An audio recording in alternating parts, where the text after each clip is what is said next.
नमस्कार दोस्तों, एक बार पुनः आप सभी का आपके अपने चैनल शिव कोचिंग क्लासेस पर स्वागत है। दोस्तों, ये सदिशों के सदिश गुणनफल में दोस्तों पार्ट तीसरा वीडियो है। आपको पार्ट 1 पार्ट 2 मिला होगा, ना मिला हो दोस्तों तो प्लेलिस्ट में जाके देख सकते हैं। दोस्तों काफी महत्वपूर्ण है, क्वेश्चन आपके आता है। तो चलिए दोस्तों, आज का पहला क्वेश्चन है। जरूरी बात ये दोस्तों कि आप नए चैनल को सब्सक्राइब कर बेल आइकन पर प्रेस कर लीजिए ताकि वीडियो का नोटिफिकेशन सबसे पहले आपको प्राप्त होता रहे, और अच्छा लगे तो लाइक करके जाइएगा। पहला क्वेश्चन देखते हैं दोस्तों। ए और बी जो एकांक सदिश हैं तथा उनके बीच का कोण थीटा है, तो सिद्ध कीजिए ए माइनस बी का दोस्तों ये माड लगा हुआ है बराबर 2 साइन थीटा बाई 2। इसका आपको क्या निकालना है, फार्मूला निकालना है। ठीक है, सिद्ध करना है। तो चूंकि दिया क्या है, दिया है दोस्तों, कितना दिया है, ए व बी, वेक्टर ए व बी एकांक सदिश हैं। क्या दोस्तों, एकांक सदिश है ना। मतलब दोस्तों मैं यदि कह दूं कि मॉड ऑफ ए स्क्वायर बराबर 1 या ए स्क्वायर बराबर कितना होगा 1, तो कोई दिक्कत। मॉड ऑफ बी स्क्वायर या बी स्क्वायर बराबर 1, तो कोई दिक्कत नहीं, क्योंकि दोस्तों ये क्या है, एकांक सदिश है। क्या है दोस्तों, ये तो एकांक सदिश है। या मैं आपसे कह देता कि ए बराबर भी कितना तो 1 और बी बराबर भी कितना तो 1, क्योंकि ये एकांक सदिश है। इतना चीजें क्लियर हो गया दोस्तों। एकांक सदिश का मान ही 1 होता है। अब समझिएगा, ये बेसिक चीजें हैं समझने के लिए। अब मैं लेके चलता हूं दोस्तों, क्योंकि इतना लाना ही है तो इसी को लेकर चलता हूं, वर्ग लगाता हूं। अब सदिश का वर्ग परिमाण के वर्ग के बराबर होता है, मतलब वेक्टर ए और बी का वर्ग कर दूं। सदिश का वर्ग परिमाण के वर्ग के बराबर, तब इतना तो पता होना चाहिए। ए माइनस बी 2 बार है दोस्तों, तो 2 बार लिख दिया, कोई दिक्कत नहीं होनी चाहिए। अब दोस्तों क्या करेंगे, मल्टीप्लाई करेंगे। तो मल्टीप्लाई कैसे करेंगे दोस्तों, पहले ए का ए से तो ए डॉट ए हो जाएगा, फिर ए का बी से तो ए डॉट बी हो जाएगा, फिर बी का ए से तो बी डॉट ए हो जाएगा, फिर दोस्तों बी का बी से और ऋण ऋण धन हो जाएगा तो बी डॉट बी हो जाएगा। अब आगे समझिए दोस्तों, इसको हम कर सकते हैं ए का वर्ग, मतलब सदिश का वर्ग परिमाण के वर्ग, और इसको लिख सकते हैं 2a डॉट बी। इन दोनों सेम है दोस्तों, और इसको लिख सकते हैं बी का वर्ग। अब दोस्तों यहाँ पर ए डॉट बी को हल करते हैं तो क्या होता है A B to A B sine theta, A B cos theta होता है, sorry A B cos theta होता है, और यहाँ बी का वर्ग। अब दोस्तों ए का वर्ग भी 1, टू ए का मान भी 1 और बी का मान भी 1, कॉस थीटा तो कॉस थीटा और बी का मान भी 1। ठीक है, या 1 का वर्ग करेंगे वही आएगा। कुल मिला के दोस्तों 1 और 1 2, माइनस 2 1 कम 2 कॉस थीटा। अब मैं दोस्तों इन दोनों से 2 कॉमन ले लूँ तो 1 माइनस कॉस थीटा हो गया। इतना चीजें क्लियर हो गई दोस्तों। अब इसका एक फार्मूला होता है, वो यदि आप ना पढ़े हों तो समझिएगा दोस्तों, थोड़ा सा बेसिक चीजें मैं बता रहा हूँ कि कॉस 2 थीटा बराबर होता है 2 कॉस स्क्वायर थीटा माइनस 1। अब यदि इसको पक्षांतर कर दूं दोस्तों तो 1 प्लस कॉस 2 थीटा बराबर 2 कॉस स्क्वायर थीटा। ये एक फार्मूला तो ये हो गया दोस्तों, ये चीज़ें समझनी है। लेकिन एक फार्मूला होता है साइन के पक्ष में।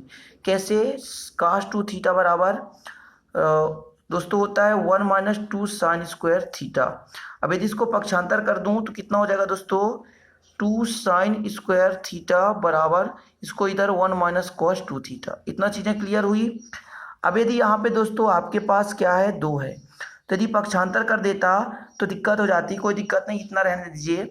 अब मैं आपसे ये कहना चाहता हूँ कि यदि यहाँ पे 2 ना होता, यानी साइन स्क्वायर थीटा बाई 2 होता, तो यहाँ पर होता 1 माइनस कॉस 2 थीटा बाई 2, 2 से 2 कैंसिल हो जाता, मतलब 2 साइन स्क्वायर थीटा बाई 2 1 बराबर दोस्तों 1 माइनस कॉस थीटा। ये सूत्र मैं बता रहा हूँ दोस्तों, सूत्र आपको, ताकि आपको दिक्कत ना हो। तो यहाँ पर मैं रख सकता हूँ 1 माइनस कॉस थीटा का कितना, 2 साइन स्क्वायर थीटा बाई 2।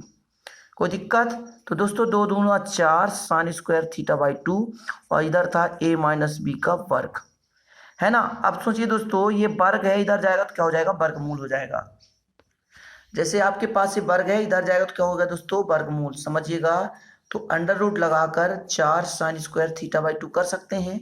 अब दोस्तों यदि कोष्टक के अंदर इसको लिख दूं 2 साइन थीटा बाई 2 का होल वर्ग, और वर्ग से वर्गमूल कैंसिल, तो 2 साइन थीटा बाई 2 आ गया, किसके दोस्तों, a माइनस बी के मॉड, है ना। तो यही चीजें सिद्ध करना था दोस्तों। फार्मूला आपको याद रखना है, जो मैंने फार्मूला लिखाया, या डायरेक्ट आप लिख सकते हैं 1 माइनस कॉस थीटा बराबर दोस्तों कितना हो जाएगा, 2 साइन स्क्वायर थीटा बाई 2। इसको डायरेक्ट आप फार्मूला लिख सकते हैं। एक फार्मूला होता है दोस्तों 1 प्लस कास थीटा बराबर 2 cos स्क्वायर थीटा बाई 2। इसका मैं अभी आगे प्रयोग करने वाला हूँ। तो चलिए दोस्तों नेक्स्ट क्वेश्चन अपन देखते हैं। तो ये रहा दोस्तों अगला क्वेश्चन। ए व बी एकांक सदिश हैं, तो सिद्ध कीजिए कि A plus B vector A plus B का मान बराबर 2 cos थीटा बाई 2। दोस्तों इसको सिद्ध करने के लिए अपन पुरानी मेथड का प्रयोग करेंगे। जैसे ए प्लस बी का वर्ग कर दिया, सदिश का वर्ग दोस्तों उसके परिमाण के वर्ग के बराबर होता है। तो इसको मैं ऐसा भी लिख सकता हूँ दोस्तों, सदिश का वर्ग परिमाण के वर्ग के बराबर होता है। ये 2 बार है दोस्तों, तो ऐसा भी लिख सकता हूँ A plus B dot product A plus B कर दिया दोस्तों इसको। अब दोस्तों इसका मल्टीप्लाई करेंगे तो सबसे पहले ए का करेंगे ए से, फिर ए का करेंगे बी से, है ना, फिर बी का करेंगे ए से, और दोस्तों बी का करेंगे बी से। ठीक है, अब दोस्तों इसको मैं लिख सकता हूँ ए का वर्ग लिख सकता हूँ, और इसको लिख सकता हूँ 2a डॉट बी कर सकता हूँ, और दोस्तों ये बी का वर्ग कर सकता हूँ। अब यहाँ पर वैल्यू रख दूँ ए का वर्ग 2 इंटू 1, और दोस्तों ए डॉट बी बराबर होता है ए बी कॉस थीटा। तो ए बी का मान रख दिया डायरेक्ट, और एक का वर्ग। अब दोस्तों एक एक कम एक हो जाएगा, 2 हो जाएगा कॉस थीटा और प्लस 1। अब इसको ऐड कर दो दोस्तों, तो कितना हो जाएगा 1 और 1 कितना हो जाएगा 2 प्लस 2 कॉस थीटा।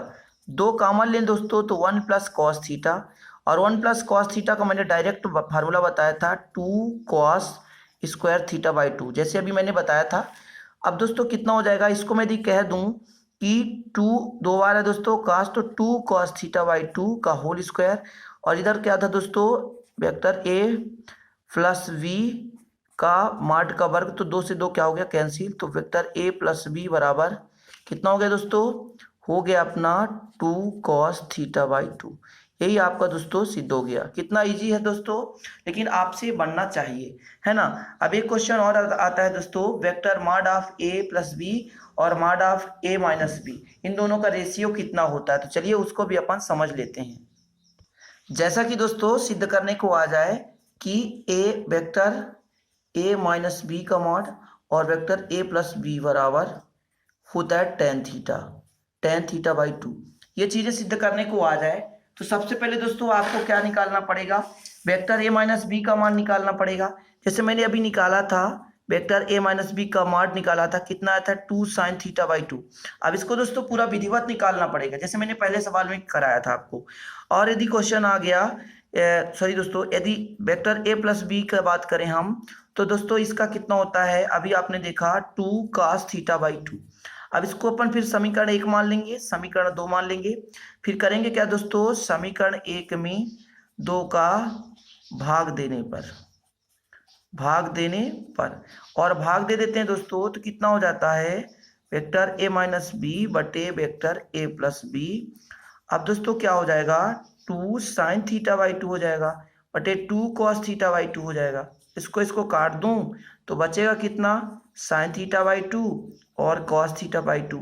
अब दोस्तों आपको फार्मूला पता होगा कि sin थीटा बाई 2 और cos थीटा बाई 2 बराबर हो जाएगा tan थीटा बाई 2। अब इतना छोटा नहीं है दोस्तों ये सवाल, आपको समझना चाहिए कि a माइनस बी मैंने पहले क्वेश्चन में निकाला और a प्लस बी मैंने दूसरे क्वेश्चन में निकाला, उन्हीं का प्रयोग कर दिया। आपके में क्वेश्चन आएगा इस प्रकार से, तो आपको पूरा विधिवत लगाना पड़ेगा शुरू से अंत तक, नहीं तो आपका क्या होगा दोस्तों गलत माना जाएगा। तो इस प्रकार दोस्तों ये क्वेश्चन भी आपको समझ में आ गया होगा। आशा करता हूँ दोस्तों अच्छा लगा हो तो लाइक करिएगा, ठीक है, और दोस्तों के साथ शेयर करना भी ना भूलें। तो ये दोस्तों अंतिम क्वेश्चन आज का, इसको भी करके जाइएगा, काफी महत्वपूर्ण है कि a minus B cross A minus B बराबर 2v क्रॉस ए, इसको अपन को सिद्ध करना है। तो डायरेक्ट दोस्तों आपको लगाना है a minus B cross A minus B.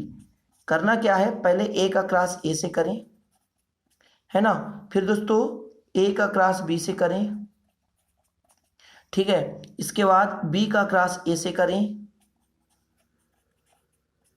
फिर दोस्तों b का क्रॉस b से करें, और जो कितना हो जाएगा धन हो जाएगा। अब दोस्तों आपको पता होना चाहिए कि जब भी क्रॉस प्रोडक्ट स्वयं का स्वयं से होता है, आपको एक फार्मूला तो पता होगा ना, तो a dot B a cross b बराबर कितना होता है ए बी साइन थीटा। अब दोस्तों जब स्वतः ही रहेगा तो उनके बीच कितना डिग्री बनेगा कोण, तो उनके बीच 0 डिग्री बनेगा, और जब 0 डिग्री तो साइन 0 का मान 0 होता है, कुल मिला के कितना आ जाएगा 0। तो दोस्तों जब भी क्रॉस प्रोडक्ट स्वतः से होता है तो उसकी वैल्यू होती है 0, मतलब इसकी वैल्यू आ गई दोस्तों 0। ए क्रॉस बी बचा आपके पास। अब दोस्तों यहाँ पर बी क्रॉस ए है और प्लस यहाँ पर बी क्रॉस बी का वैल्यू दोस्तों कितना हो जाएगा 0। 0 हो गया। अब दोस्तों मैं ये कह दूं ए क्रॉस बी को उल्टा कर दूं, बी क्रॉस ए तो चिन्ह क्या हो जाता है चेंज, तो माइनस का प्लस हो गया, प्लस बी क्रॉस ए, दो चीजें हो गई। अब दोस्तों दो चीजें हैं तो इसको जोड़ देते हैं, तो 2 इंटू वी क्रॉस ए, तो ए आगे आपका प्रूव्ड हो गया। हमने लेफ्ट हैंड साइड लेकर चला दोस्तों और राइट हैंड साइड आ गया। तो इस प्रकार दोस्तों आपको समझ में आ गया होगा। आज 4 क्वेश्चन हो गए। अच्छा लगे दोस्तों तो आज ये तीसरा वीडियो है, प्लेलिस्ट में पार्ट 1 पार्ट 2 पार्ट 3 तीनों वीडियो देख लें तो दोस्तों आपका बेसिक चीजें कंप्लीट हो जाएगा और पूरा क्वेश्चन भी आपसे बनने लगे। चलिए दोस्तों फिर चलते हैं, मिलेंगे अगले वीडियो में नए टॉपिक के साथ। तब तक के लिए जय हिंद, वंदे मातरम।